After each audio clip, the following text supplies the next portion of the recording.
देखिए अपन बात कर लेंगे, पहले अपना मंगला चरण पढ़ेंगे। ओम नमः सिद्धेभ्याः जय श्री ओम नमः सिद्धेभ्याः जय श्री ओम नमः सिद्धेभ्याः। मंगलम भगवान वीरो मंगलम गौतमो गणे मंगलम कुंद कुंदाद्यो जयंदर्मोस्तु मंगलम सर्वमंगल मांगल्यम सर्वकल्याणकारकम प्रधानम सर्वधर्माणां जयनं जयतु शासनम जयनं जयतु शासनम जयनं जयतु शासनम। तो हमारा विषय चल रहा था जीव के विशेष गुणों के बारे में, और जिसमें हमने ज्ञान ज्ञान गुण के दर्शन गुण ज्ञान गुण के बारे में पढ़ा था, वीर गुण के बारे में पढ़ा, सुख गुण के बारे में पढ़ा, चारित्र गुण हमारा थोड़ा जरा विस्तृत है तो उसको हम अभी कंटिन्यू है हमारा। तो कल हमने ये सब पढ़ा था कि ये जो चारित्र नाम का जो गुण है, संयम या चारित्र जो है, वो जीव के गुण है और वो शरीर के गुण नहीं है। किसी भी अवस्था में शरीर के गुण नहीं है, लेकिन ऐसा कहने में जरूर आता है कि शारीरिक क्रियाएं अगर वो शुभ कार्यों में लगी रहती हैं तो हम उन शारीरिक क्रियाओं को, बल्कि उस शरीर के कार्यों को चारित्र में शामिल कर लेते हैं। तो क्यों कर लेते हैं, जबकि उसका कथन उपचार से होता है। देखो कैसे होता है, मैं आपको बताऊंगा। कि उस दिन किसी ने पूछा था कि ये जो देवगति में चारित्र नहीं होता, तो वो क्या समझ बैठे कि देवगति में नहीं होता, इसका अर्थ ये है कि वो जो विक्रियक शरीर है देवों का, उसकी वजह से चारित्र नहीं होता, और मनुष्यों का ये औदारिक शरीर है, इससे हो जाता है, मनुष्यों या तिर्यंशों का। जबकि बात शरीरों की नहीं है, बात है उस जाति के भावों की, क्योंकि चारित्र गुण शरीरों का नहीं है। वो भाव जो है, वो जो उस लेवल के जो भाव होते हैं, जो संयम या चारित्र में आते हैं, ऐसे भाव देव पर्याय में नहीं होते। अब क्या हुआ कि मनुष्य भाव में मनुष्य पर्याय में होता है, तो मनुष्य पर्याय में शरीर भी ऐसा मिला हुआ है, तो उपचार से हम ऐसे कह देते हैं कि वो जो शरीर है उसके कारण से ऐसा हो रहा है, मनुष्य पर्याय के कारण हो रहा है। लेकिन मनुष्य पर्याय का कारण नहीं है, मनुष्य पर्याय में रहने वाले उस जीव के भाव उस लेवल के होते हैं, इसलिए वो बात कहने में आती है। ऐसे अपन बोलते हैं कि जो जीव चरम शरीरी होते हैं, या जो तीर्थंकर बनते हैं, या जिनको केवल ज्ञान होता है, उनको उत्तम संगनन होते हैं, वज्र वृषभ नाराज संगनन होते हैं। तो क्या ये निमित्त नैमित्तिक संबंध है कि जिन जीवों को केवल ज्ञान होना है, उनको उस समय उनके शरीर में ऐसी शक्ति होती, शारीरिक शक्ति भी ऐसी होती है, उनके संगनन उत्तम संगनन होते हैं, वज्र वृषभ नाराज संगनन। लेकिन कोई बोले कि संगनन उत्तम है इसलिए केवल ज्ञान हुआ, तो ये ऐसा नहीं है। ये अविनाभावी संबंध जरूर है कि जब वो है तो ये भी रहता है, लेकिन इसकी वजह से वो हो रहा है ऐसा नहीं। जैसे कि हम अपना जो स्पीडोमीटर है ना, जब गाड़ी चलती, कार चलती या मोटरसाइकिल चलती है, तो उसकी स्पीड आ गई 60 के ऊपर, तो वो उसके व्हील घूम रहे हैं इसलिए 60 पर आ गई। मान लो हम नकली तरीके से गाड़ी खड़ी हुई है और उसको जो मीटर को 60 पे ले आए, तो मोटरसाइकिल की स्पीड थोड़ी 60 की हो जाएगी। वो ऐसा निमित्त नैमित्तिक संबंध है। तो इसलिए कहा जाता है कि देवगति में संयम नहीं है। उसका कारण जो है ये है कि उनके शरीर जो है मनुष्यों जैसा शरीर नहीं है। तो वहां कितनी बड़ी भूल है कि हम शरीरों की क्रिया को ही संयम मान रहे हैं, चारित्र मान रहे हैं, जबकि ऐसा नहीं है। तो वो कैसा है, मैं आपको बताऊंगा कि उनको शरीर को भी उपचार से क्यों कहा गया है, ये अपन अभी आगे पढ़ेंगे आज। मिथ्यात्व अवस्था में चारित्र गुण का केवल राग द्वेष रूप परिणमन चलता है, उसे कषाय कहते हैं। कषाय से हम परिचित हैं, ये हमने कल पढ़ा था, क्योंकि दिन रात हम कषाय ही करते रहते हैं। हमने कषायों के 25 नाम देखे थे, जिसमें हमने 1 से 4 तक अनंतानुबंधी क्रोध मान माया लोभ, फिर अप्रत्यख्यानावर्णी क्रोध मान माया लोभ, प्रत्यख्यानावर्णी क्रोध मान माया लोभ, संजुलन क्रोध मान माया लोभ, ये हमने 4x4 4 तरह के, 4 जाति के ये कषाय, और 4 कषाय कौन सी है, क्रोध मान माया लोभ। तो 4x4 ये 16 ये हमारी कषाय हो गई। फिर हमने पढ़ा था 9 कर्मों का। 9 कर्म है हास्य रति अरति, 9 कषाय हास्य रति अरति शोक भय जुगुप्सा स्त्री वेद पुरुष वेद और नपुंसक वेद, ये 9 9 कषाय मिलकर कुल 25 कषाय हैं। क्योंकि 9 कषाय क्यों कहा इसमें कि ये कषाय डायरेक्ट कषाय नहीं है, किंचित कषाय हैं और मुख्य कषायों को बढ़ाने में उनको थोड़ा सहारा भी देती हैं। जब जीव के क्रोध कषाय उत्पन्न होती है, तब दूसरों का बुरा करने की इच्छा होती है। उसके अर्थ गाली देना, कठोर वचन बोलना, मारना आदि अनेक उपाय करता है। जब मान कषाय होती है तो औरों को नीचा और अपने को ऊंचा दिखाने की इच्छा होती है और इसके अर्थ अनेक उपाय करता है। देखो, मान कषाय एक ऐसी कषाय है जिसकी प्राप्ति के लिए जीव जो है मायाचारी का भी सहारा लेता है और जहाँ झूठ बोलना हो तो झूठ भी बोल देता है। जहाँ उसको अगर वो सफल नहीं होती तो उसको क्रोध भी आता है। तो एक कषाय उत्पन्न होने के बाद में बाकी की कषायें लगभग आ जाती हैं सारी। जब इसके माया कषाय उत्पन्न होती है तब छल कपट द्वारा कार्य सिद्ध करने की इच्छा होती है। जब लोभ कषाय उत्पन्न होता है तब इष्ट पदार्थ के लाभ की इच्छा होने से उसके अर्थ अनेक उपाय सोचता है। इन कषायों के साथ 9 कषाय होती है। हास्य कषाय में खोटी कल्पना करके विशिष्ट बात में हर्ष मानता है और हंसने लग जाता है। यह हास्य कषाय में 2 तरह की चीज मानिए। एक तो जो जैसे हम जो खिलखिला के हंसते हैं या जो छोटी छोटी बात पे बार बार ठाके मारते हैं, व्यवहार में तो संसार में तो उसे अच्छा ही बोलते हैं कि साहब उससे आपका स्वास्थ्य अच्छा रहेगा। लेकिन जो संसारी दशा से हट करके ये मोक्ष मार्ग में जीव जब जाना चाहते हैं तो उन्हें इनकी बारीकियों को मालूम पड़ना चाहिए। एक हंसी तो वो है दूसरों की हंसी उड़ाना, मजाक बनाना, है ना? उनकी किसी तरह से वो उनमें जो विनोद के भाव से उनमें कुछ किसी तरह का छल आदि कर देना, तो अपने को एंजॉय करने को मिल रहा है। इस तरह का जो छल आदि है जिससे हास्य उत्पन्न हो, ये भी एक इस तरह का मजाक उड़ाना वगैरह जो है ना, जैसे कि उनके परिणाम कितने घातक होते अपने को मालूम है ना। जैसे द्रौपदी ने एक जो एक शब्द बोल दिया था, हंस दी थी उसके दुर्योधन के ऊपर, तो उससे इतना बड़ा महाभारत हुआ। तो किसी को मजाक बनाना, किसी की बातों का मखौल बनाना, ये सब तो है ही। उसके अलावा भी जो नॉर्मल कोर्स में हमारा जो हंसने का भाव आता है, वो भी 9 कषाय में आता है। इन कषायों के साथ 9 कषाय होती है। हास्य कषाय में खोटी कल्पना करके विशिष्ट बात में हर्ष मानता है और हंसने लग जाता है।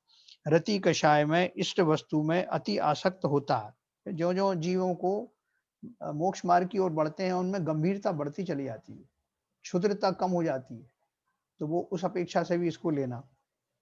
रति कषाय में इष्ट वस्तु में अति आसक्त होता है। अरति कषाय में अनिष्ट वस्तु के संयोग में व्याकुल होता है। शोक कषाय में इष्ट का वियोग या अनिष्ट का संयोग होने से अति व्याकुल होकर संताप से रोता है, पुकारता है, अति दुख करता है ना। ये हमारे रोज हमारे दैनिक जीवन में हमें दिखाई देता है कि किसी का कोई इष्ट व्यक्ति चला जाए, उसके वस्तु से उसका वियोग हो जाए, तो उसको जो संताप होता है, वो संताप हमारा आर्त ध्यान की श्रेणी में आता है और उससे जो है तदनुसार बहुत पुण्य के कर्म के बंद होते हैं। भय कषाय में किसी को इष्ट वियोग और अनिष्ट संयोग का कारण जानकर डरता है, भागता है, छिपता है। जुगुप्सा उत्पन्न होती है तब अनिष्ट वस्तु से घृणा करता है।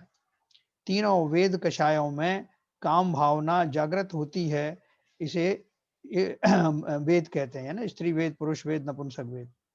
ये सभी कषायें दुख रूप हैं क्योंकि उनसे आकुलता उत्पन्न होती है तथा वे आगामी दुख के कारण भी हैं क्योंकि कषायों से नवीन बंध होता है और उस बंध का फल संसार परिभ्रमण है। जिनका सब कषायों का, सब इच्छाओं का अभाव हो गया है, ऐसे अरिहंत और सिद्ध पूर्ण वीतरागी हैं और वे ही अनंत सुखी हैं। क्योंकि अपन ने माना था ना कि ये जो कषाय भाव हैं, वो या राग भाव हैं, वो सारे चारित्र गुण की विभाव पर्याय हैं, अच्छी वाली पर्याय नहीं। तो चारित्र गुण की फिर अच्छी पर्याय क्या होंगी? उसके उल्टा होगा, अकषाई होना, वीतरागता का होना। ये हमारी चारित्र गुण की उत्तम पर्याय है। तो सर्वज्ञता के कारण उनके केवल ज्ञान में संपूर्ण लोकालोक का, तीनों काल का ज्ञान एक समय में झलकता है, परंतु वीतरागता के कारण उन्हें राग द्वेष नहीं होते। इससे विपरीत हमारा ज्ञान अति अल्प होने पर भी वह राग सहित यानी कषाय सहित होने से हमें दुख ही होता है। और इसके अलावा जो हमें ज्ञान होता है ना, उसका कई बार हमें अभिमान भी हो जाता है अल्प ज्ञान से ही लोगों को अभिमान भी हो जाता है। तो आप जानते क्या हो, मैं कितना बड़ा हूँ, मेरे पास कितनी डिग्री है, मैं कितना ज्ञानी हूँ। ये अभिमान अंदर में बना रहता है और वो यदा-कदा बाहर से प्रकट भी होता है। तो जिन्हें वास्तव में ज्ञान है उनको अभिमान नहीं होता। ये जो मिथ्या ज्ञान है, जो वास्तव में ज्ञानी नहीं है, कुछ थोड़ा बहुत जान लिया है उन्होंने व्यवहार से, वो उस उन्हीं को ही ये संभावना है।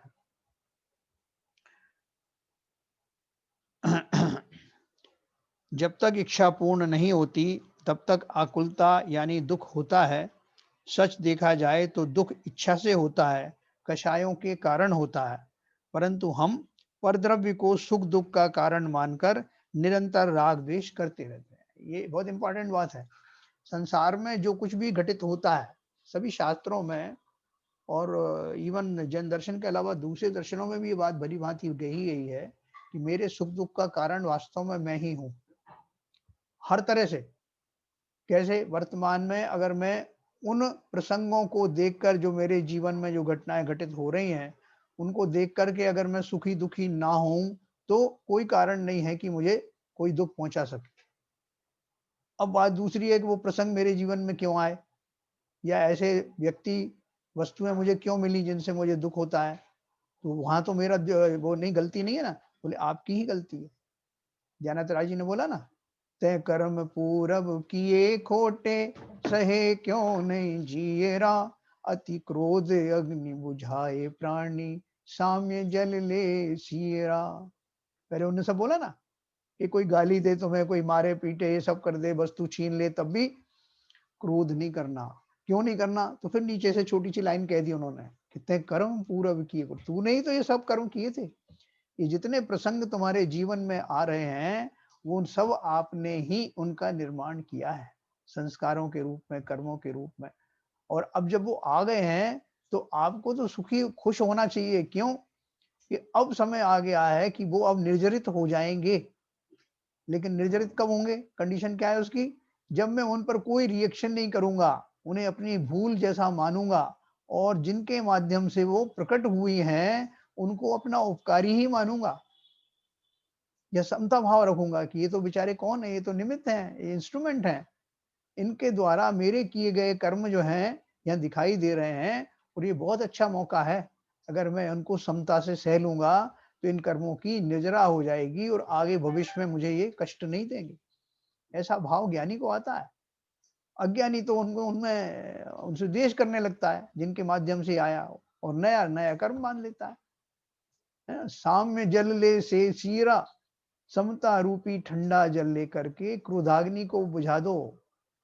देखो कितनी बढ़िया पूजन है वो, दश लक्षण पूजन। हम खाली उसी टाइम पढ़ते हैं उसको, है ना।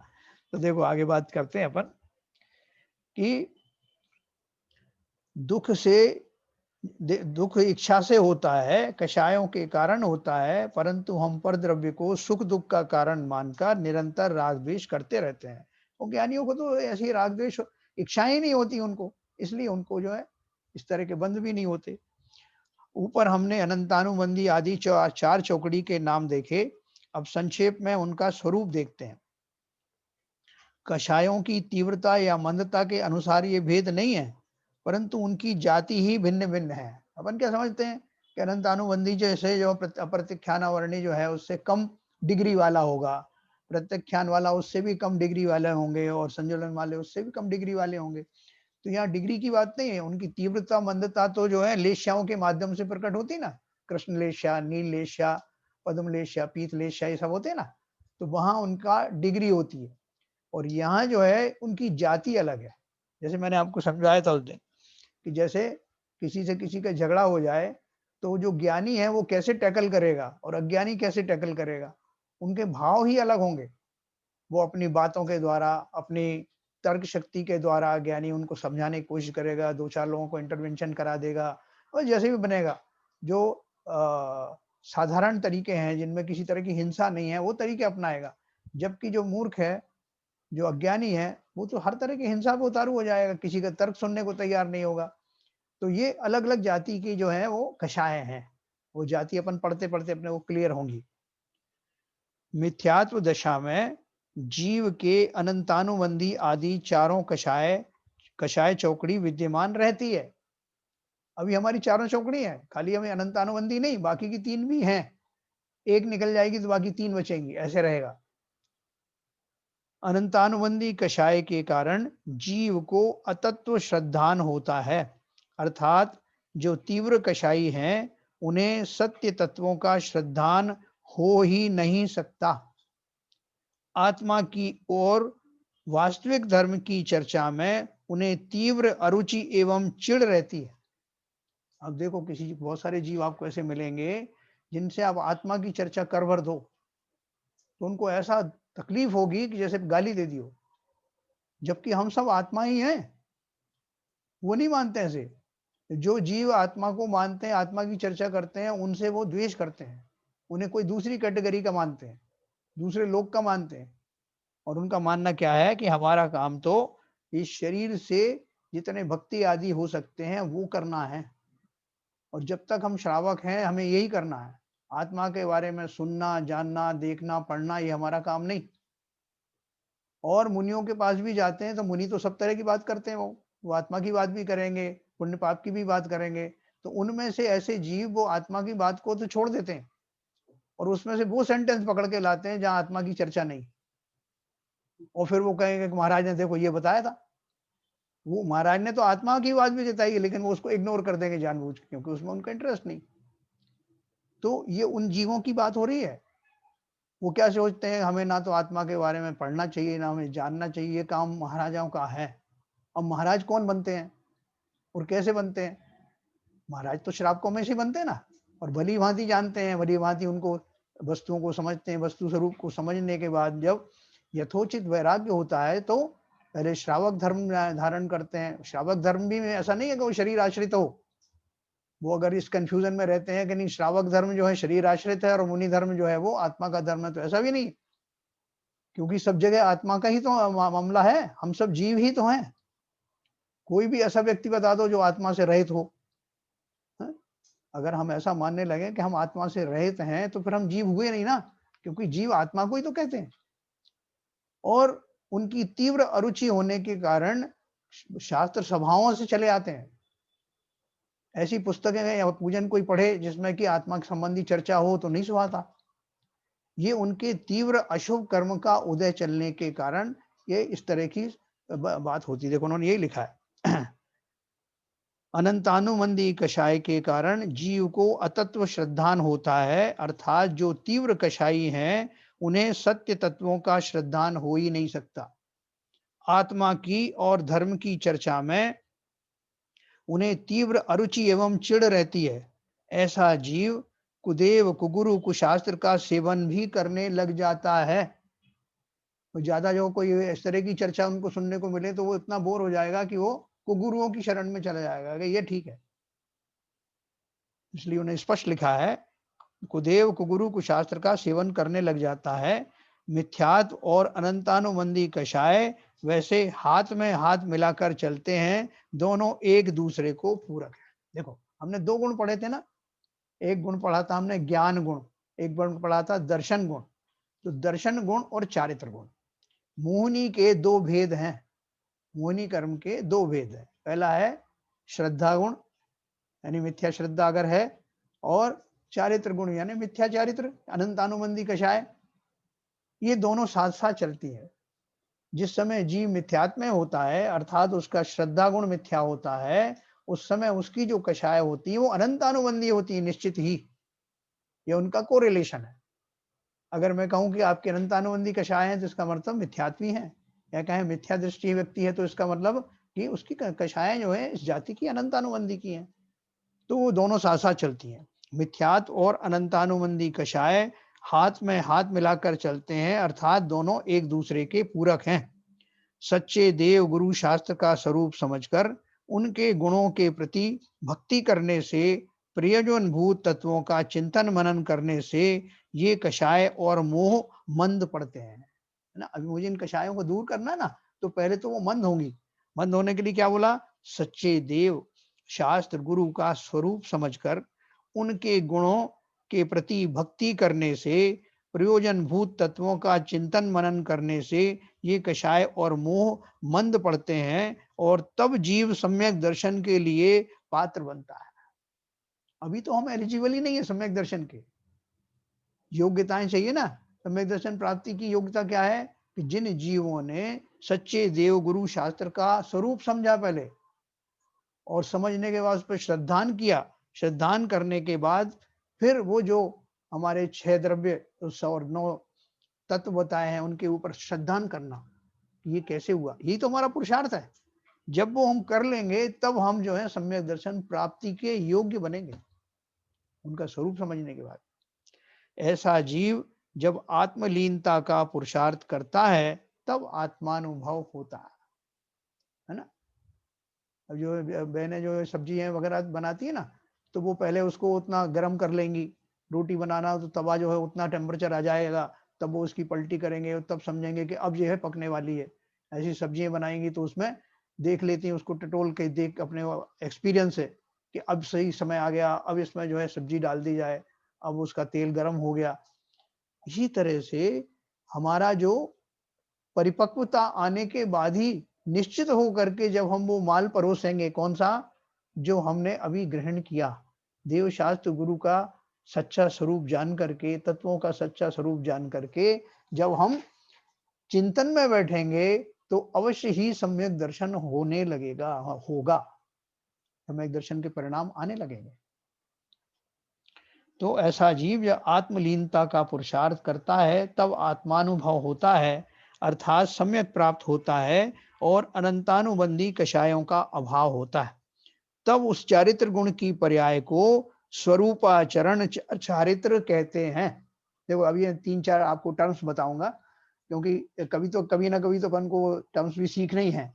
तो इसलिए वो बीच बीच में मैं आपको थोड़ा सा ये जो शास्त्रीय भाषा में जो उनकी परिभाषाएं वो भी बताऊंगा कि चारित्र गुण जब अनंतानुबंधी कषाय चली जाती हैं सम्यक दर्शन की प्राप्ति के समय में, उस समय जो चारित्र होता है, चूंकि वो अपने स्वरूप के बारे में अब जागृत हो जाता है, वो जीव समझ जाता है कि मेरा स्वरूप क्या है, इसलिए उस चारित्र को, उस चतुर्थ गुण स्थान में प्रकट होने वाले उस चारित्र को स्वरूपाचरण चारित्र कहा।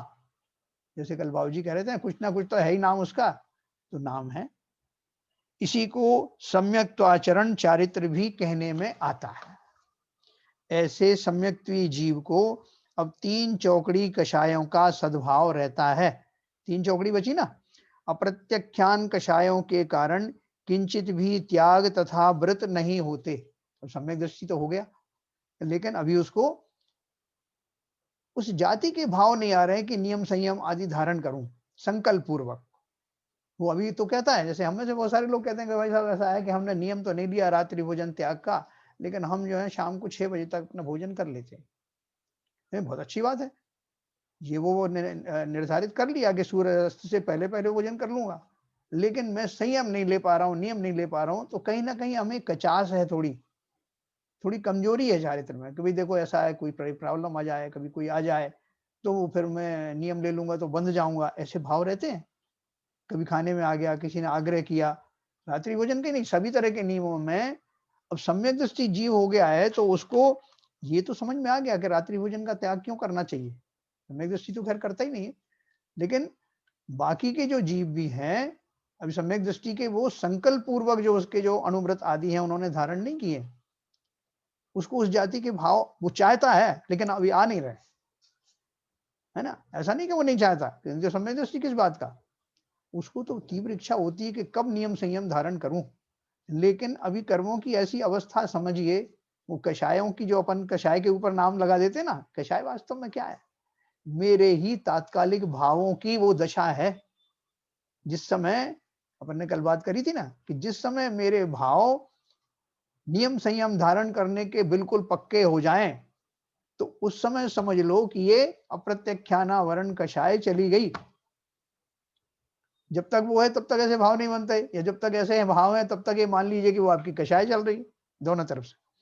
तो अप्रत्यख्यान कषायों के कारण किंचित भी त्याग तथा व्रत नहीं होते। किंचित भी नहीं होने का अर्थ सम्यक दृष्टि के लिए क्या है कि नियम पूर्वक संकल्प पूर्वक नहीं होते, वैसे तो वो करता है, सारे व्रत आचरण सदाचार का पालन करता है। प्रत्याख्यान का अर्थ होता है त्याग, है ना। अभी उससे बड़ी कैटेगरी, जो कषाय थोड़ा भी त्याग नहीं होने देती वे अप्रत्याख्यान कषाय हैं। यह जीव जब अधिक आत्म स्थिरता करता है तब अप्रत्याख्यान कषायों का अभाव होता है। उस अवस्था को देश चारित्र कहते हैं। देश का मतलब है आंशिक, है ना। एक एक अर्थ में कहा मतलब सकल नहीं, संपूर्ण नहीं, आंशिक रूप से उसे देश चारित्र कहते हैं। इसे दो कषाय चौकड़ी का अभाव तथा दो कषाय चौकड़ी का सद्भाव रहता है। चार थी ना, चार चौकड़ी में से अभी अनंतानुबंधी चली गई, अप्रत्याख्यानावर्णी चली गई, तो दो कषाय चौकड़ी का अभाव तथा दो कषाय चौकड़ी का सद्भाव रहता है। कौन कौन सी बाकी रही? प्रत्याख्यानावर्णी और संजुलन। इस जीव को वृत्ति श्रावक ऐसी संज्ञा है। प्रत्याख्यान कषायों का सद्भाव होने से संपूर्ण अंतरंग और बहिरंग त्याग नहीं हो सकता। मुनि योग्य अंतरंग स्थिरता नहीं होती। जब तक प्रत्याख्यान कषाय है तब तक मुनि दशा धारण करने के भाव नहीं बनते। अपन ने कल बात करी थी कि अलग क्षुल्लक आदि बहुत सारे ऐसे जीव हैं जो उसी दशा में बने रहते हैं, पूरा जीवन निकल जाता है, उनको मुनि दशा धारण करने के भाव नहीं आते, ऐसा संकल्प नहीं प्रकट होता, ऐसा उनका भय बना रहता है, थोड़ा कुछ किंचित संकोच बना रहता है, कैसे लंगोटी छोड़े ना। तो वो जब तक वो भाव नहीं बनते, आप ये मान के चलिए कि उनके वो प्रत्याख्यान कषाय विद्यमान हैं। और जब ऐसे आचरण, ऐसे भाव बनने लगे तो अपन जैसे निमित्त निमित्तिक बोलते हैं कि वो कषाय वहां नहीं है, इसलिए आप भाव दे पाए, उस तरह के भाव कर पाए। तो प्रत्याख्यान कषाएं समाप्त होने के बाद में तो मुनि योग्य अंतरंग दशाएं प्रकट होती हैं। तीन कषाय चौकड़ी का अभाव होता है तब उस अवस्था को सकल चारित्र कहते हैं। देखो, दो चौकड़ी का अभाव होने पर हमने क्या कहा था? एक देश चारित्र, अलग क्षुल्लक आदि वाला। और जो तीन चौकड़ी चली गई, प्रत्याख्यान कषाय भी चली गई, तो जो चारित्र प्रकट हुआ उस चारित्र को सकल चारित्र कहते हैं। अब वो अणुवृत्ति नहीं रहा, अब वो महावृत्ति हो गया। तो मुनि के ये जितने जो धर्म है वो सब सकल चारित्र के अंतर्गत आते हैं। इस अवस्था में संजुलन कषाय अभी विद्यमान है। उनके कारण अंतरंग में पूर्ण स्थिरता एवं पूर्ण वीतरागता नहीं हो सकती। संजुलन कषाय का स्वरूप क्या है? मुनि तो बन गए, मुनि के सारे महाव्रत भी पालन कर रहे हैं, लेकिन अभी जिस जाति की स्थिरता चाहिए, आत्म स्थिरता चाहिए, वो आत्म स्थिरता अगर हो जाए तो केवल ज्ञान हो जाए,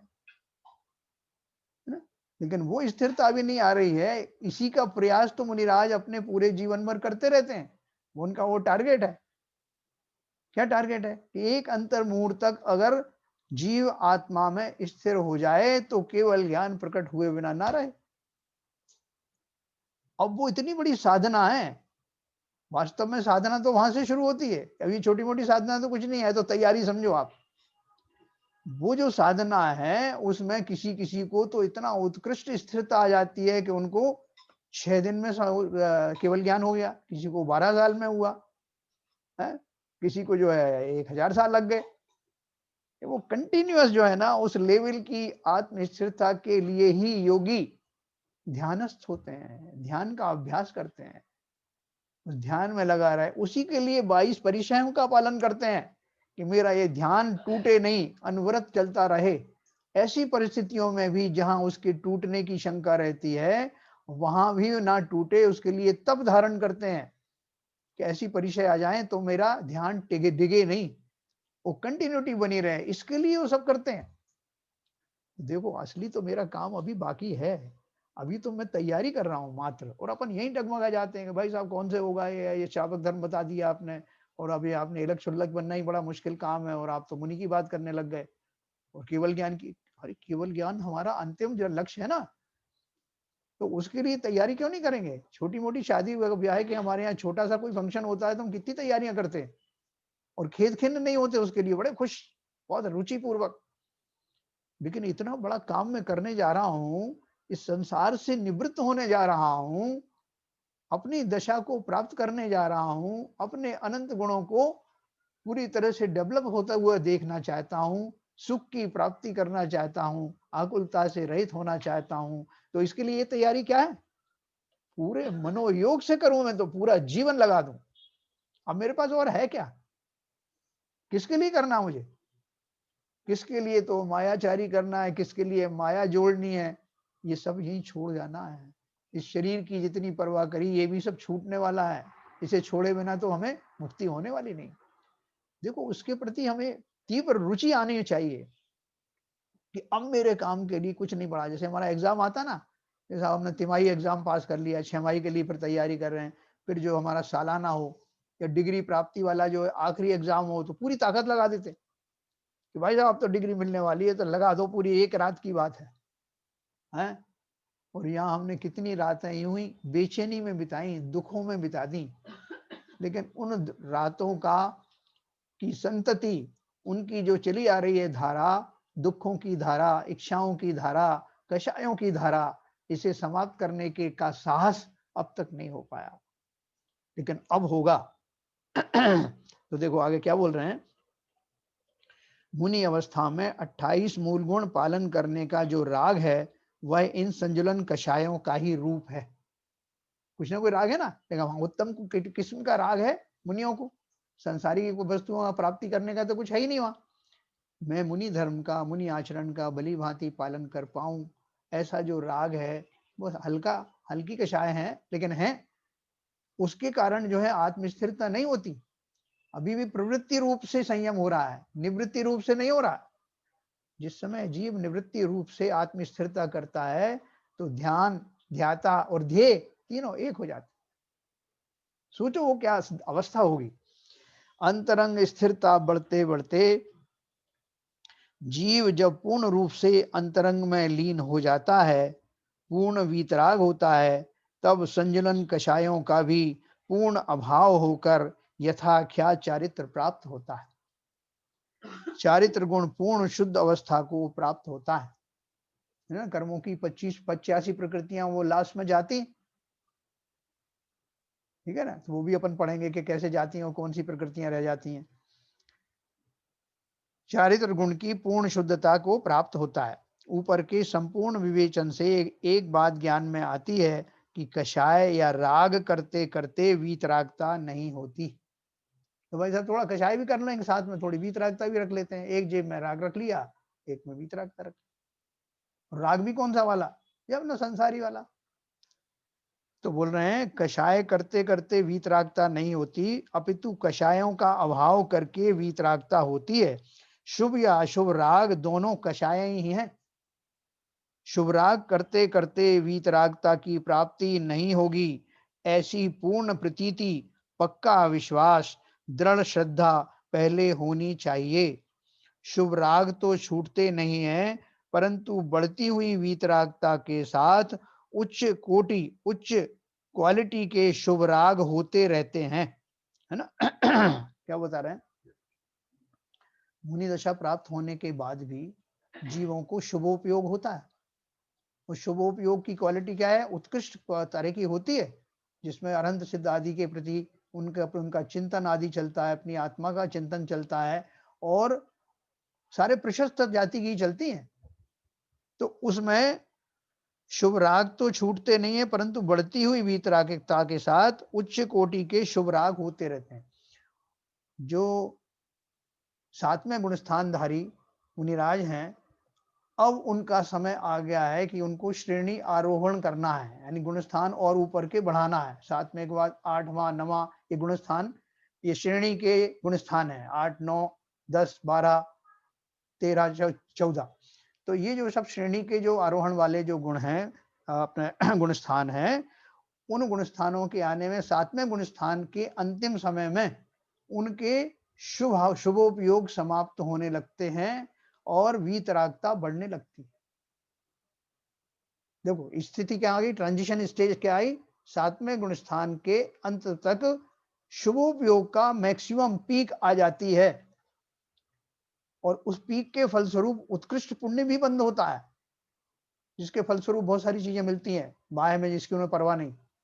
और अब उनकी तो जो है नजर कहाँ है, उन शुभ रागों से, शुभ उपयोग से भी हट करके वीतरागता की ओर होने से आगे के जितने गुण स्थान आएंगे वो शुभोपयोग के नहीं होंगे, वो शुद्धोपयोग के होंगे। या आत्मा से जुड़े तो शुद्धोपयोग, ज्यो-ज्यो गुण स्थानों में बढ़ोतरी होगी, शुद्धोपयोग में बढ़ोतरी होगी, अर्थात वीतरागता में बढ़ोतरी होगी। होते होते 12वें गुण स्थान में, वैसे 10वें गुण स्थान में सब कषाय जो हैं लगभग समाप्त हो जाती हैं, और 12वें गुण स्थान पर आकर के उनको पूर्ण वीतरागता उसके 12वें गुण स्थान के अंत में आ जाती है, और अगला जो गुण स्थान 13वां होता है वो वीतराग का गुण स्थान होता है ना। बहुत बहुत देखो, जरा भी अपन को थोड़ी सी जब रुचि आएगी ना, तो ये सब पढ़ना तो ऐसा लीला मात्र रहेगा कि अपने फौरन समझ में आएगा हर चीज। मुख्य है रुचि, मुझे क्या करना है, संसार से रुचि है तो संसार की बातें समझ में आएंगी, लेकिन अगर उससे नहीं आई तो पढ़ना लिखना यूं ही अपन को समझ में आता चला जाएगा, है ना। वो शिवकोटि मुनि का तो यही था ना, शिवभूत मुनि को, उनको तो इनको दाल और छिलका अलग अलग देख करके उनको भेद ज्ञान हो गया, जबकि पढ़े लिखे भी नहीं थे, है ना, और मोक्ष हो गया। तो अगर हमको लगता है कि सब बहुत कठिन चीजें हैं, ऊपर से जा रहा है, हमारे समझ में नहीं आ रहा है, तो उसमें खाली प्रॉब्लम ये है कि अभी हमारे अंदर रुचि की कमी है। रुचिवान होने के बाद में ये सब चीजें बहुत लीला मात्र में समझ में आती है, मुख्य वो उसका सार तो समझ में आ ही जाता है, भले ही मुझे उस शास्त्रीय भाषा में समझ में ना आए। तो चारित्र गुण की पर्यायों संबंधी विवेचन संक्षेप में निम्न कोष्टक द्वारा फिर से देखते हैं। देखो मैं समरी सुनाता हूं आपको। मिथ्या चारित्र क्या है? अनंतानुबंधी, अप्रत्यख्यान, प्रत्यख्यान, संजुलन, चारों कषाय चौकड़ी का जब सद्भाव रहता है तो मेरा चारित्र मिथ्या चारित्र का नाम पाता है। अब स्वरूपाचरण चारित्र, अनंतानुबंधी कषाय चौकड़ी का अभाव और अप्रत्यख्यान, प्रत्यख्यान, संजुलन, इन तीन कषाय चौकड़ी का सद्भाव यानी सम्यक दर्शन का प्रारंभ, ये मेरा स्वरूपाचरण चारित्र है ना। सम्यक दर्शन का प्रारंभ का मतलब है सम्यक दर्शन वाली स्थिति शुरू हो गई। तीसरा है देश चारित्र, अनंतानुबंधी और अप्रत्यख्यान, इन दो कषाय चौकड़ी का अभाव तथा प्रत्यख्यान और संजुलन, इन दो कषाय चौकड़ी का सद्भाव। ऐसे व्यक्ति को क्या बोलते हैं? देश चारित्री, अर्थात वृत्ति श्रावक। वृत्ति श्रावक जैसे तो दूसरी प्रतिमा से ही हमारा व्रत शुरू हो जाते हैं ना, दूसरी प्रतिमा से लेके फिर 11वीं प्रतिमा उत्कृष्ट श्रावक की होती है, जिन्हें हम अलग शुल्लक आदि कहते हैं। तो वो उनका देश चारित्र होता है, क्योंकि मुनि नहीं हुए हैं इसलिए आंशिक चारित्र है, अनुव्रत आदि हैं।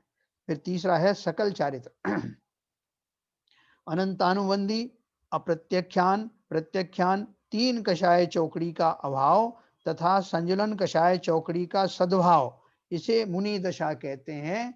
मुनि चूंकि महाव्रत के धारी होते हैं, 13 प्रकार का चारित्र का पालन करते हैं, इसलिए उनको सकल चारित्र की उपलब्धि होती है, प्राप्ति होती है। लेकिन अभी उनकी वीतरागता का वो अभी नहीं आया समय, तो अभी एक चौकड़ी बाकी है संजुलन कषाय की।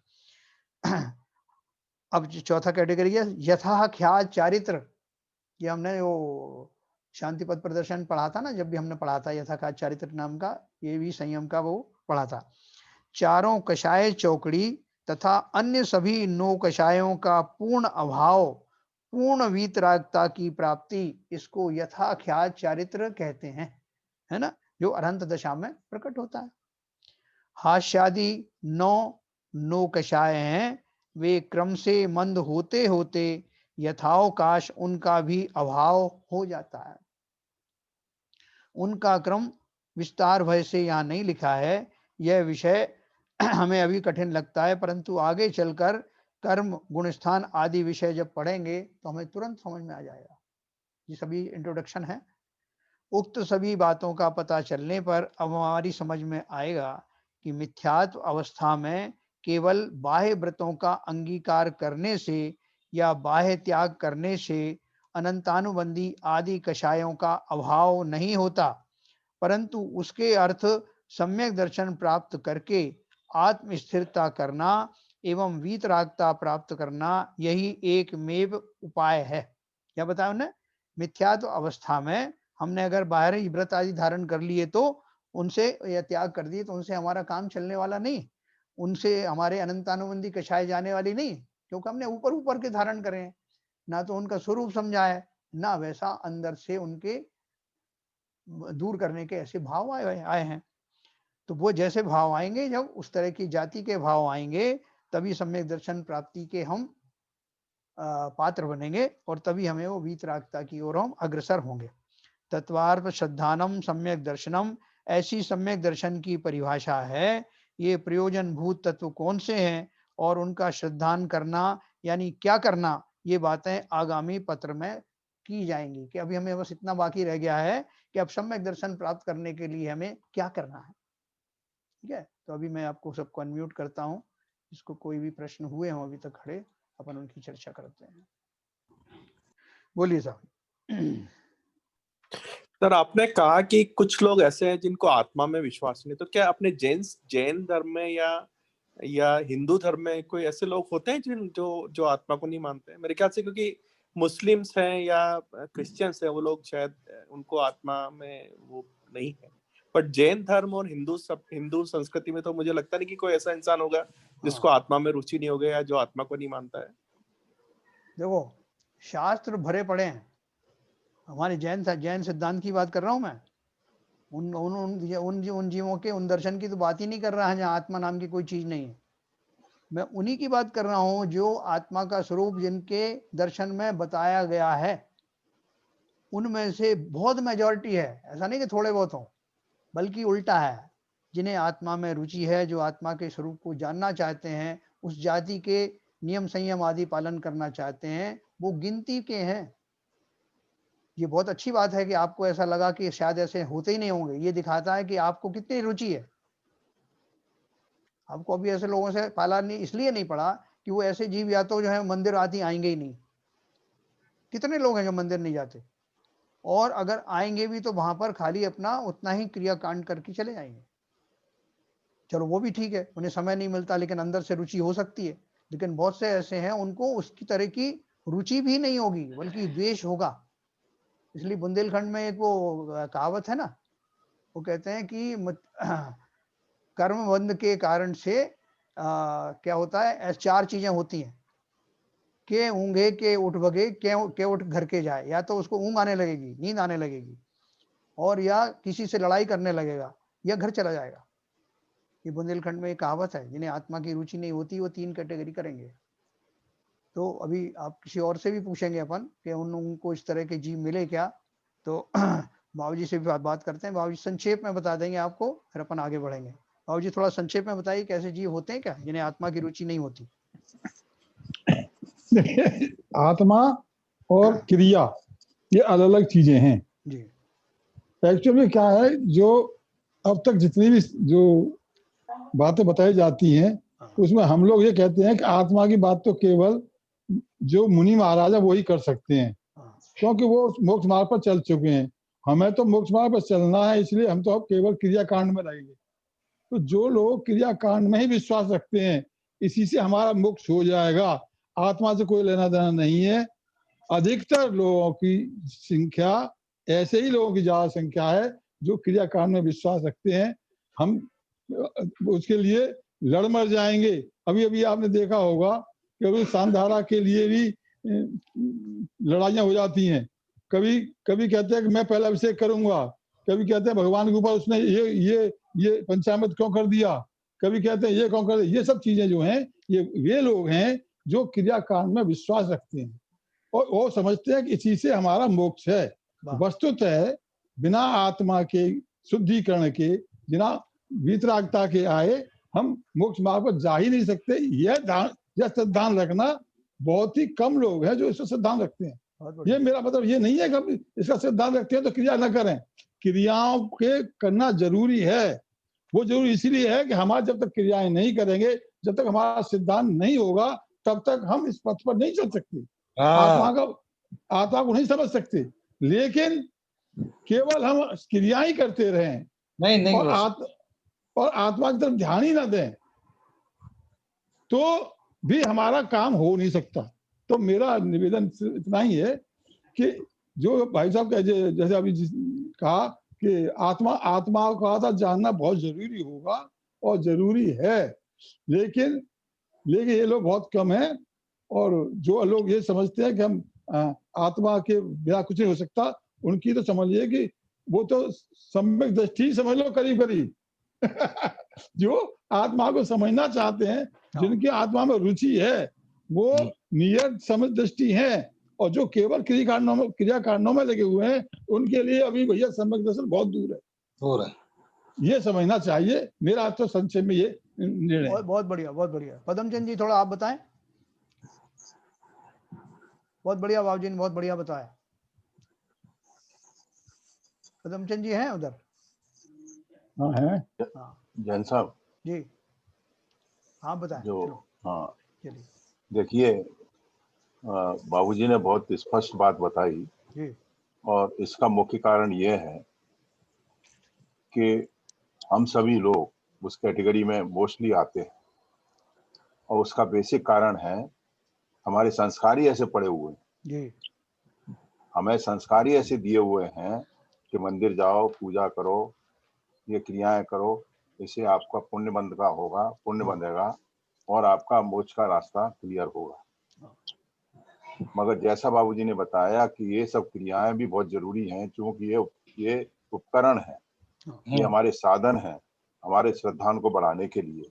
साध्य के हमारा श्रद्धान अपने देव शास्त्र गुरु में आने के लिए ये हैं। मगर वास्तविकता ये है कि 90% लोग, उनसे अगर आत्मा की बात करो तो चिढ़ जाते हैं। वो कहते हैं हमारा काम थोड़े ही, हम तो ग्रस्त हैं, ये तो मुनियों का काम है जिन्होंने दीक्षा लिए, वो आत्मा के उपदेश देते हैं, वही आत्मा की बात सुनते हैं। हमें तो अभी श्रद्धान आना बाकी है, तो हम आत्मा की बात क्यों करें? तो बात यह है, अगर हमें पीएचडी की डिग्री लेनी है तो वो 10वीं क्लास से ही हमें उसका श्रद्धान बनाना पड़ेगा कि मेरा लक्ष्य ये है, तभी पीएचडी की डिग्री मिलेगी। बिना उसका लक्ष्य बनाए हुए, बिना उसके लिए श्रद्धान किए हुए वो डिग्री नहीं मिल पाएगी। ये सोच के कि अब वो तो डिग्री अपने आप मिल जाएगी, अभी तो पढ़ना है। लक्ष्य तो हमें आज तय करना है। इसलिए श्रद्धान बनाने के लिए ये क्रियाएं तो जरूरी हैं, मगर ये स्वाध्याय करके अपने जिन आगम में जो आत्मा के बारे में या मोक्ष मार्ग के जाने के लिए रास्ता दिया है, श्रद्धान बढ़ाने के लिए जो नियम कायदे बताए हैं, उनमें पहले श्रद्धान करना पड़ेगा कि ये वास्तव में यही सत्य है। और ये सत्य है तो उसमें पहले श्रद्धान करना पड़ेगा। श्रद्धान करके फिर उस रास्ते को धीरे धीरे अपने आचरण में लाके उसको आगे बढ़ना होगा, तभी होगा। ये मेरा अपना विचार। बहुत बढ़िया, बहुत अच्छा। संजय जी, आपको कुछ क्लियर हुआ क्या? बहुत अच्छा। मैं बिल्कुल समझ में आ गया, लेकिन मेरा सिर्फ ये है कि 2 कैटेगरी में मानता हूँ, एक धार्मिक और नास्तिक। ठीक है, जो आदमी जैन है और धार्मिक है, मुझे लगता नहीं कि उसको आत्मा से कोई संबंध नहीं है, वो आत्मा के बारे में नहीं सुनना चाहता है। जो नास्तिक है, डेफिनेटली उनको पसंद ही नहीं है कुछ भी। नहीं, नास्तिक की तो बात ही नहीं कर रहे अपन। अभी बाबूजी ने जो आपको डिटेल में बताया, आस्तिकों की वालों की ही कैटेगरी बताई, और उन्होंने क्या बोला कि मेजॉरिटी इसी कैटेगरी के हैं। वो तो आपका जो है अच्छा होने वाला है, तो इसलिए आपको ऐसा लगता ही नहीं कि इस तरह के लोग भी होते होंगे, लेकिन मेजॉरिटी ऐसी है। वो यही नहीं जानते कि हम स्वयं ही तो आत्मा हैं।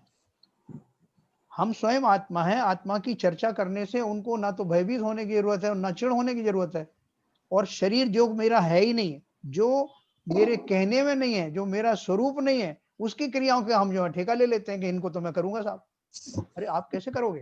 पर द्रव्य की क्रिया कोई कर सकता है क्या? एक द्रव्य दूसरे द्रव्य का कार्य नहीं करता। तो वो शरीर से करता हुआ दिखाई देता है। वो कैसे दिखाई देता है, ये मैं आपको बताऊंगा अभी।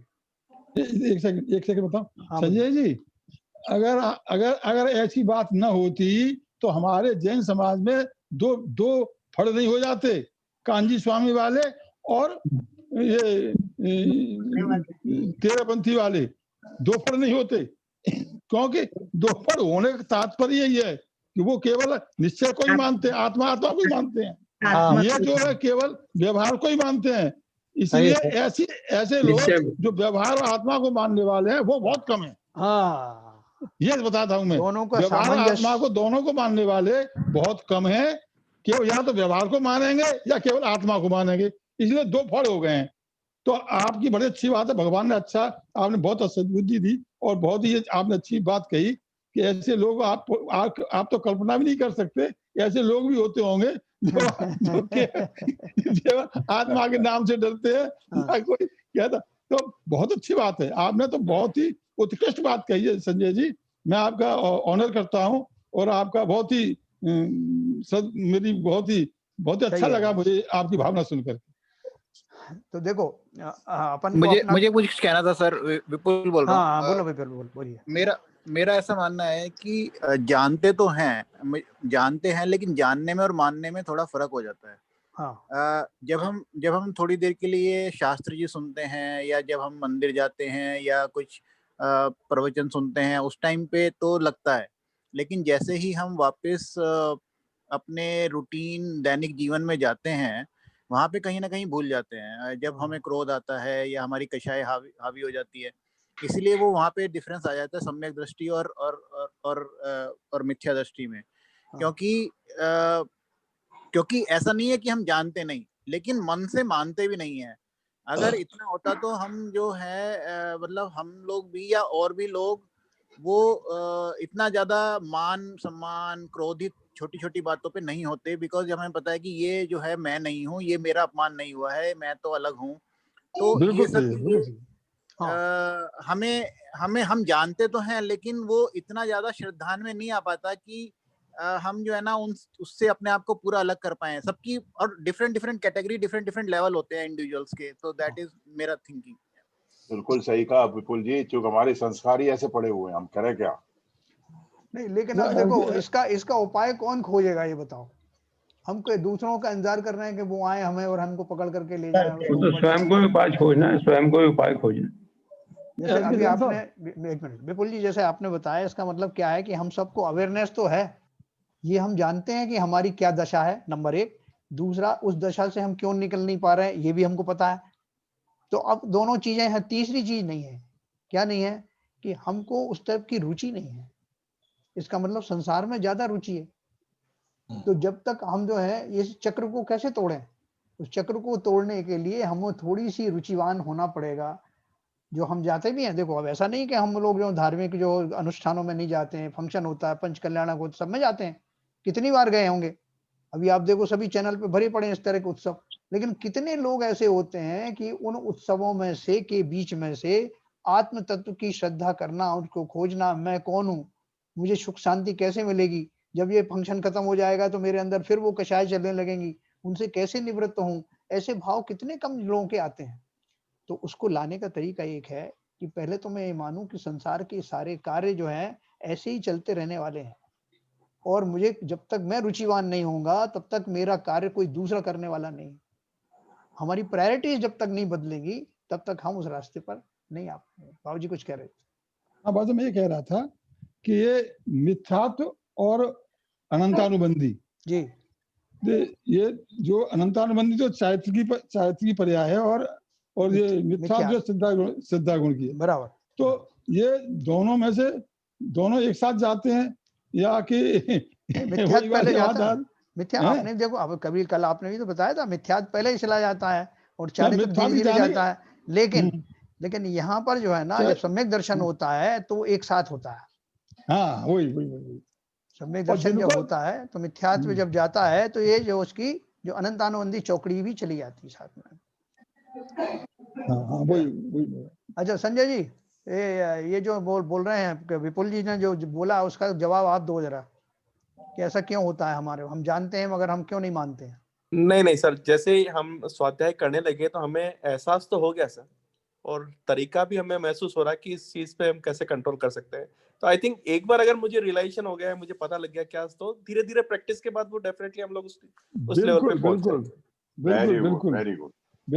एक चीज और बताइए कि अभी जैसे अभी तो अपनी जवानी है आपकी खास तौर से, तो वो जवानी में करने की जरूरत है क्या, ये तो बुढ़ापे में देखेंगे।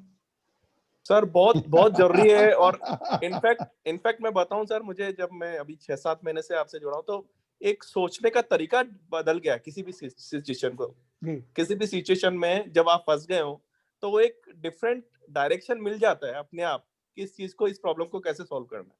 बहुत बढ़िया, बहुत बढ़िया। बहुत बढ़िया आचरण में दिया। परसों कोई बहुत और भी सही, ये बहुत बात सही। कह रहा था कि हाँ, ये शैलेंद्र जी कह रहे थे, आज वो दिख नहीं रहा शैलेंद्र जी, वो भी ये कह रहे थे कि मेरे को अभी जो है वो हर एक चीज का चिंतन उस डायरेक्शन में चलने लग गया है और आकुलताएं कम होने लग गई।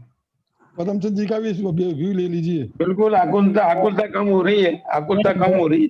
मेरा हाँ, कहना ये है हाँ, कि इन चीजों के लिए अपने को, आत्मा को जानने के लिए अपने को वातावरण भी जो है इफेक्ट करता है।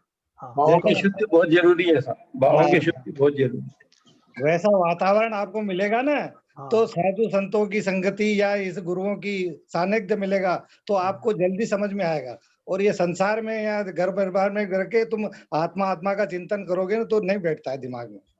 नहीं, घर परिवार में रह करके अपन भाव की शुद्धि जितनी करेंगे उतना ही बढ़िया रहेगा। ये दोनों नहीं, चीजें मामा कॉन्ट्राडिक्टरी जी, हुई। मामा की बात का जवाब दूं।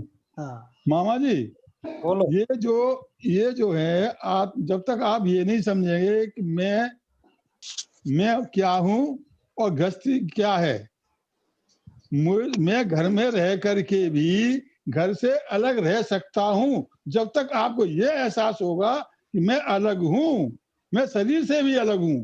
अरे बाबू तो जी, शरीर गृहस्थ मेरा कुछ नहीं बिगाड़ सकते। नहीं, मैं क्या कर रहा हूँ, ये आप सिर्फ जो है, आप सोते टाइम सिर्फ 5-10 मिनट भी अगर चिंतन कर लोगे ना कि मैं कौन हूँ, कहाँ से आऊँ, कहाँ जाऊंगा, इतना सा हाँ। सोच लो तो बहुत हो जाएगा।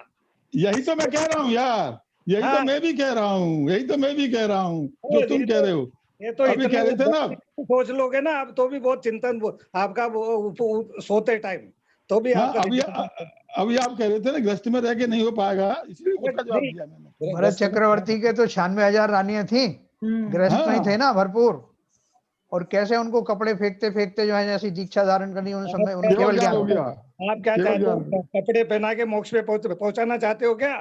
ये कौन ने साहब, कहा? नहीं, वो क्या बात है उसको, और क्या आपका अजी साहब, क्रिया सब करते जाइए, इन भावों में निर्लिप्तता आनी चाहिए, मेन बात ये है। बिल्कुल सही बात, गृहस्थी की सही। बात कर रहे हैं अपन, आप बोल रहे थे ना गृहस्थ में ये नहीं होता, उसके बताया है कि 96,000 रानियों के बीच में भी तो बहुत हो जाएगा। 5-10 मिनट भी अगर सोते टाइम भी कर लेगा ना आदमी तो भी तो बहुत हो जाता है। तो बाकी टाइम क्यों नहीं हाँ, करेगा? सही, सही। बाकी टाइम सही क्यों कह- नहीं सही करेगा? कह। और क्या करेगा बाकी टाइम में? कषाय करेगा? क्या करना चाहेगा बाकी टाइम में? आप सिर्फ एक चीज को पकड़ के बैठते हो, सब संसार में बैठे हैं सब आदमी जो है व्यवहार से निश्चय की प्राप्ति होगी। हाँ, वही तो, अब आप सही कह रहे हैं ना। व्यवहार ये की सब लोग कह परिभाषा रहे हैं, तो समझो, यही सब व्यवहार लोग कह किसे रहे हैं। कहते हैं? शरीर की क्रियाओं को व्यवहार नहीं कहते, ये अपन कल पढ़ेंगे। आपको सब समझ में आ रहा है और सब जान रहे हैं, ऐसा नहीं है, कोई बुद्ध नहीं है, लेकिन क्या है कि अब ये सोचता हूँ कि मैं इसको कैसे करूंगा, ये खुद को चिंता होनी चाहिए। हाँ, हाँ, अब ये तो आप बता रहे हो जो सब समझ रहे हैं लोग, ऐसा नहीं है कोई मूर्ख है, लेकिन क्या है खुद को ही प्रयास तो खुद को ही करना पड़ेगा। बिल्कुल सही बात है कि अगर दूसरा थोड़ी प्रयास करेगा। तो संजय जी समझ में आया आपके? विपुल जी समझ में आया? विपुल जी सर, जी सर। की समझ में आया सर। तो ये अपन को इस ओर जो है अभी बढ़ाना है कदम, अभी धीरे धीरे करके हम रुचि हमारी बढ़ेगी इस तरफ में। तो अभी समय हो गया है, कल अपन थोड़ा इसके बारे में जो चारित्र गुण है इसके बारे में थोड़ा सा और पढ़ेंगे जो बच गया है, उसके बाद फिर अपन आगे चलेंगे, दूसरी किताब के ऊपर चलेंगे। ठीक है सर, तो जिनवाणी स्तुति का समय हो गया, जिनवाणी स्तुति करेंगे।